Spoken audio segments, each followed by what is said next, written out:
right, hello class and welcome back. Today we're going to start with a short presentation. This is our second lesson in the coloring pencil series. So previously what we learned was shading and blending. So if you remember from the last class, we talked about how you could use different colors, blend them together to create a really nice artwork that's blended. And you don't really need expensive things to do that with either. We did it in the video with just regular Crayola coloring pencils. In fact, there's all kinds of different things that you can create with that, and that's what we're doing today. Last time in class, what we did was we practiced with some coloring book pages. We printed off, we colored them, we looked at them, stuff like that. Today, what we're doing is we're actually putting coloring pencils to the test. Not only that, we are utilizing everything else that you have learned up to this point in the class. So, what your assignment is for today, you are going to be creating your own coloring pencil artwork. You're going to be starting with a pencil sketch, then you are going to be filling in with color to create all the different shades, values, and colorings that you see. And you are going to be working off of pre-selected images. They have to be photographs. Previously, I let students pick their own images, and it ended up being cartoon characters mainly that were two-dimensional. That's not what we're going for. We are going for actually blended colors. Coloring pencils are amazing materials if you blend them and know how to use them. So an example that we have on the screen, that is an example of something that we are looking for. Now from this point forward in the presentation, I have student examples. For instance, this is actually a student example. This is a high school example from one of the school districts that I used to teach at. This student did a phenomenal job with the colors in it, and it all has the same basic blending principles that you did in the last assignment. They are just colors that have been overlaid and blended. That is it. This is another example of coloring pencils. Now, they went a little heavy-handed with it, but that's okay. That's not bad. Finally, we have this example of coloring pencils, and what this student did, they drew the turtle, and then they color penciled it, and then they cut it out of the drawing and glued it onto a black piece of paper. So it gives that impression that it's popping out. It has really high contrast because of that. But all of these are examples of works that have been done using coloring pencils. So, what your assignment is for today. You are going to be traveling to, it says this URL, but it's actually in the description down below. You're going to be traveling to that URL, which is a link to my Google Drive, which has a bunch of pictures for you to pick from. You are going to be selecting one of those images that you like and then draw it or sketch it out first. Use basic shapes, okay? Draw it like we have been drawing everything else in class. Break it down into basic shapes. Start with the basic shapes. Flush it out. Actually look at the defining characteristics and then finish up your sketch. Then you are going to try to recreate what you see with coloring pencils. If you need to sketch, I highly recommend you all sketch first. Sketching is always a good part of drawing. Make sure you sketch. Now, whenever you are finished with your sketch and you go to color it, do not just color everything one solid color. Look at what you are coloring. Remember, in this fruit that we have right here, this orange, even though we know it's orange, is not just orange. It is red that fades into a red orange, that fades into an orange, that fades into a yellow orange. This right here in the middle, it looks like a light kind of pinky yellow. This over here, the strawberry is not one solid flat color of red. It is red into dark red with little white dots with a highlight and a shadow right there. That's what you're trying to shoot for. Look at what you are drawing. look at the colors. Try to match those colors up. That is what our previous day of practice blending was. So I'm going to go ahead, I'm going to close out of this presentation, and I am going to show you some of the images that you can select from, and I'm going to give you a demonstration of this. So I have four. No, three. I have three different selections of images for you to pick from. We have still lifes, we have fruit, and we have animals. The still lifes look like this. Fruit looks like this. Of course, we all know what fruit looks like. And then we have some animals. Fun stuff for you to pick from. Now, the one that I am going to be doing as a demonstration is this right here. So I'm going to go ahead and let me select this. I'm going to do some video magic. Boom! Look at that. Whoop! Go move that right up here. Video magic right in the making. Okay, so what I have here, I have a sketchbook that I purchased not too long ago, so it's fairly new. I don't have anything in it. I do have a sketch that I have started with the tomatoes that we see right there for this presentation. If you have a sketchbook, a little tip for you.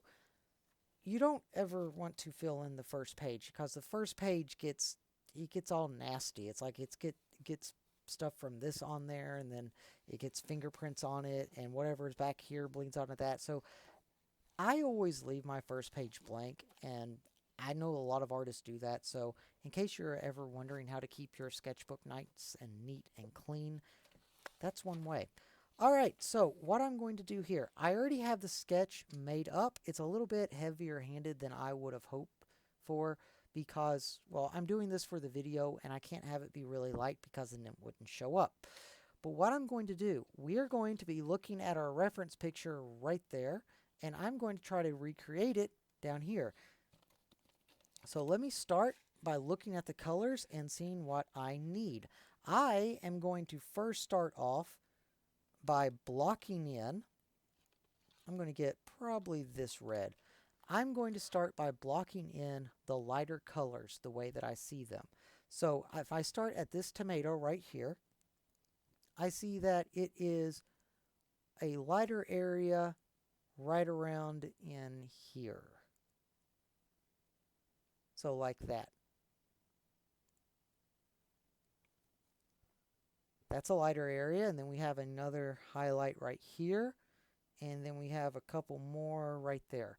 So I know that it is going to go from dark right here up to a mid-tone up to a light.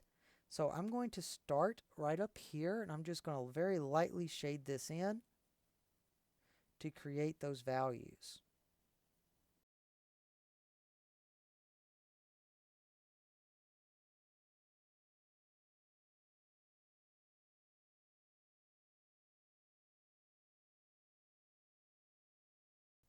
Okay, now at this point I have my lighter color, which is actually labeled right here as a red-orange, and I have that down. I left the highlighted area right around in here kind of white, but then I did shade a little bit in there. I want you to really look at the colors. Look at everything that you are doing. And if you do look at this picture, you will notice, if I zoom in right here on this, you will notice that this area right around in here is actually kind of yellow. So there's a little bit of a yellow hint. You need to focus on that stuff whenever you are creating your artworks. That is what's going to make your artworks really pop and stand out and look realistic. Those little details that you add in. So by adding in those little details, you actually create a more realistic feel. So I'm going to add in a little bit of yellow through here.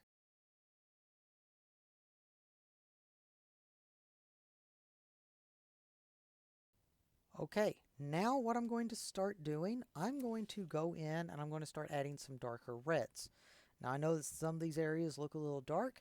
That's okay. We're going to go in, add some darker reds right where we need them. So around in here, this should be a nice darker red. It looks like that in the picture, so we're going to go ahead and add that in.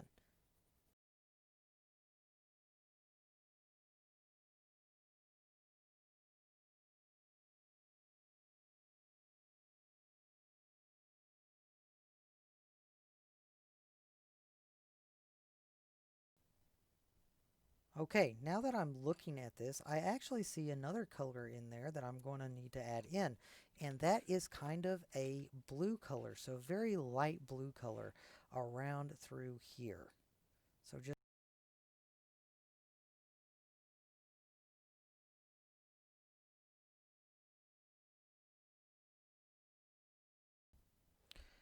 now what I'm doing, I am going back in with a little bit of white and I'm lightening up a few of these areas. Now white is not actually going to show up white on the paper.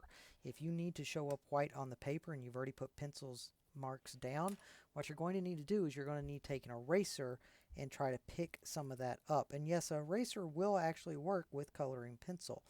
Now if you put too much down it won't work, but for the most part it will actually pick up colors that you put down.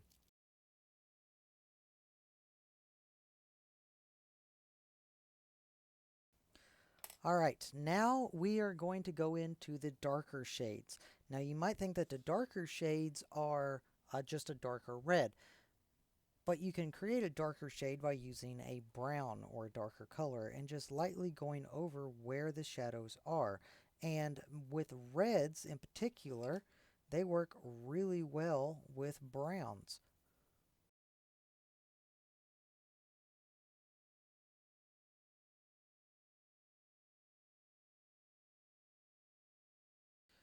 Okay, now that we have that done and we have the majority of our dark values in and the majority of our highlights spaced out, now we can actually go in and start clearing up those highlights and make them look more like highlights.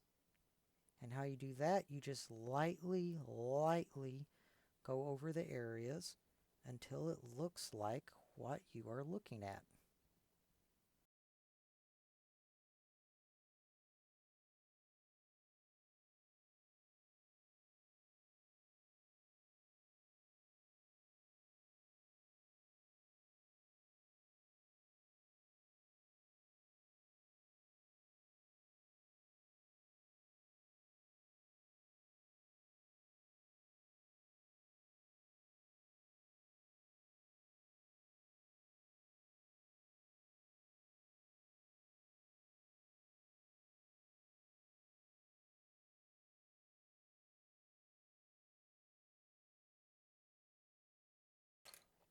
Okay, so the final step that I want to do, because I'm a completionist and it's going to drive me bonkers if I don't, is I need to complete that little bit of the stem. Now, whenever you do that, it's the same thing that you did before. You want to make sure that you look at the colors that are there. And you can see there's a kind of white and then a green and then a darker green and then a really dark green. Since we only have two colors of green in this coloring pencil set, we need to make that work. So we need to lightly shade, and then we lightly shade right here, and then we blend over into a darker green, and over here we're probably going to have to mix green with probably a blue to make it a darker green. So let's see how we can do that on this artwork. So how I did that right there, all I had to do is I started with the darker value right wherever I think that is, and then I just lightly pulled it down and away and created that value. That's it. With stems, you can either use white to blend with it, or if you want to go for a more realistic looking color, you will want to use yellow, because yellow is the color of the sun. Therefore, whenever you see natural light, it is going to have a little bit of tint of yellow to it. And that's what's really going to make it pop and look like that it's in nature.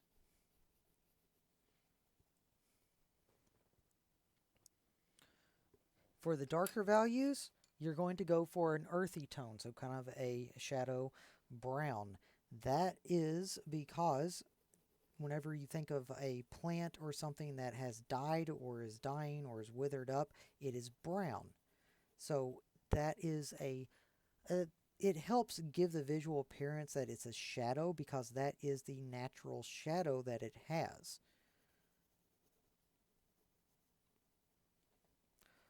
Now, something else that I would like to point out that if you have an observant eye, you would notice I have not drawn a black line around my tomato. And the reason for that is because in reality, there are no black lines around anything. That's a lesson that I get into more with 8th grade. But yes, in reality, there's no black line around anything. So whenever you're drawing your artworks, don't put a black line around it. It'll make it look like a cartoon. So yes, that is how you complete a pencil shading using just coloring pencils. That's it. So that is your assignment for the next 3 days. The next 3 days, you are going to be working on an artwork like this. Now, this artwork itself, this right here took me about 15 to 20 minutes, give or take. So your assignment, what you're going to be doing, you are going to be first selecting a picture. Then you're going to be sketching it out like this. Then you are going to be using coloring pencils to create your artwork. You will have 3 days to complete this, and what I expect is, at minimum, the entire object that you drew colored in. If you get finished with that, then I also expect you to color in the background as well. Please try to draw your artworks as big as you can on the paper so that you have more area to work with. If you draw it super tiny and small, it's going to be really, really difficult to get those values in there. Okay, well, thank you all very much for watching. I hope that you have enjoyed this video. If you did, give me a like, thumbs up. If you are not one of my students but you'd like to follow along in our class, go ahead, subscribe to our channel. I will be uploading our lessons as I create them. So thank you very much, and I hope you all have a great day.